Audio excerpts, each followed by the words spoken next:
مصر کے اندر حضرت موسیٰ علیہ السلام نے ایک کبتی کو تھپڑ مار دیا تھا۔ قرآن مجید کے دامن میں یہ واقعہ موجود ہے۔ تو آپ کی جلالت اور آپ کے زور کی تاب نہ لاتے ہوئے وہ وہیں ڈھیر ہو گیا اور اس کی موت واقع ہو گئی۔ تو مصر کے حالات کشیدہ ہو گئے اور حضرت موسیٰ علیہ السلام کو مصر چھوڑنا پڑا۔ تو وہ شہر مدین کی جانب جا رہے تھے کہ راستے کے اندر ایک کنواں تھا، وہاں کچھ لوگ اپنے جانوروں کو پانی پلا رہے تھے۔ تو حضرت موسیٰ نے دیکھا کہ دو پردہ دار خواتین ہیں، وہ اپنے جانوروں کو ایک سمت لیے کھڑی ہیں۔ سمجھ گئے کہ مردوں کے ہجوم میں آنا نہیں چاہ رہی، ان کا حیا مانے ہے۔ تو آگے بڑھے اور ان کے جانور ہانکے اور ان کو سیراب کیا اور پھر ان کی جانب ہانک دیے۔ وہ واپس گئیں اور اپنے والد بزرگوار سے کہا کہ ایک سال نوجوان جس کی آنکھوں میں شرم و حیا تھا، اس نے ہمارے ساتھ یہ مہربانی کی۔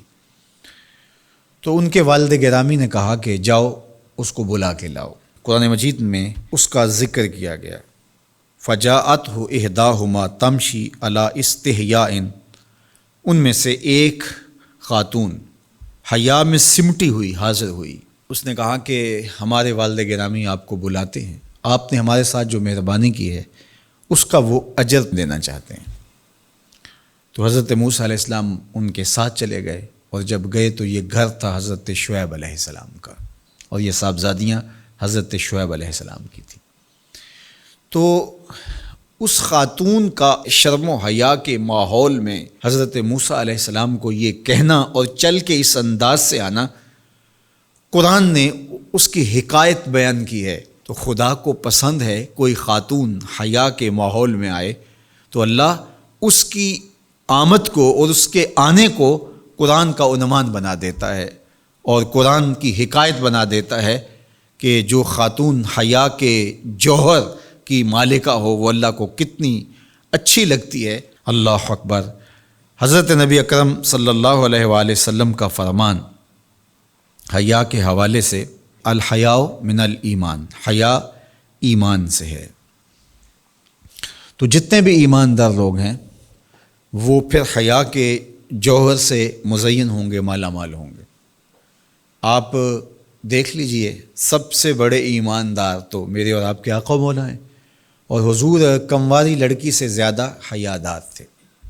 باقی حضور کے اصحاب دیکھ لیجئے، ان کا حیا، اور حضور کی ازواج مطہرات کا حیا دیکھیے۔ ام المومنین حضرت عائشہ رضی اللہ تعالی عنہا فرماتی ہیں کہ حضور کا جب وصال ہوا اور حضور میرے حجرے میں دفن ہوئے تو میں جب حضور کی قبر انور پہ جاتی تو معمولی چادر اوڑھ کے چلی جاتی، اس خیال سے کہ میرے شوہر ہیں۔ پھر حضرت ابوبکر صدیق رضی اللہ تعالیٰ عنہ کا وصال ہوا تو وہ بھی ساتھ دفن ہو گئے، تو میں پھر بھی اسی حالت میں جاتی اور میں سوچتی کہ ایک میرا شوہر ہے اور دوسرا میرا والد ہے۔ کہا پھر حضرت عمر رضی اللہ تعالیٰ عنہ کا انتقال ہوا اور وہ بھی ساتھ مدفون ہوئے۔ تو حضرت ام المومنین فرماتی ہیں کہ اب جب میں جاتی تو میرا جانے کا انداز مختلف تھا۔ فواللہ ما دخلت الا وانا مشدودۃ علی ثیابی حیاء من عمر۔ کہا اب جب بھی میں جاتی تو خوب اوڑھنی اوڑھ کے اور چادر لے کے جاتی، مجھے عمر سے حیا آتی۔